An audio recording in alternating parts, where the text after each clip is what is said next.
বাচ্চাই এরকম করে থাকে যে তারা খাবার গ্রহণের সময় প্রতি লোকমার পরেই কিন্তু পানি গ্রহণ করে থাকে। এই ব্যাপারটা নিয়ে অনেকেই অনেক ধরনের মতামত দিয়ে থাকে যে তাদের হজমের সমস্যা হবে, তাদের খাবারের যে ব্যাপারটা সেটা ঠিকভাবে হবে না, খাবার রুচি চলে যাবে, এই ধরনের অনেক কিছু আছে। এত জটিলতার মধ্যে যাব না, আমি একদমই ছোট করে একটু বলতে চাই যে আসলে এটা তো কোনো একটা হেলদি প্র্যাকটিস না।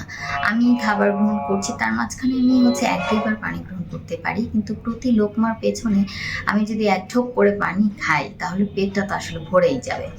আর দেখবেন যে সকল বাচ্চারা প্রতি লোকমার পরে পানি খেতে চায় তারা ওই খাবারটা চিবায় না, পানি দিয়ে গিলে ফেলার চেষ্টা করে, এবং চিবানোর যে প্র্যাকটিসটা আছে সেই প্র্যাকটিসটা তাদের মধ্যে আর হয় না। আমার কাছে এরকম অনেক বাচ্চা পেশেন্ট আসে যাদের 5 বছর, 6 বছর, 7 বছর, 8 বছর হয়ে গেছে, তারা এখনো চিবিয়ে খেতে পারে না। এই কারণটা কেন হয়?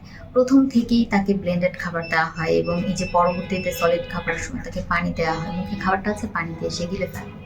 তো এই যে জিনিসগুলো কিন্তু আস্তে আস্তে এভাবেই আসলে শুরু হতে থাকে। তো পানি খাওয়ার যেই ব্যাপারটা যে অনেকে বলে থাকে মাঝখানে পানি খেলে আমাদের যেই পেপটিক জুস আছে সেটা হালকা হয়ে যায়, হজমের সমস্যা হয়, এ ধরনের অনেক কিছু বলে থাকেন। সেদিকে আমি যাচ্ছি না, জাস্ট বলতেছি যে বাচ্চার যে জীবাণু এবং খাওয়ার যে প্র্যাকটিস এটা ভুল হচ্ছে। তো ওইটা কারেকশন করার জন্য সে প্রতি লোকমার পরে যেন পানি গ্রহণ না করে সেটার দিকে খেয়াল রাখবে।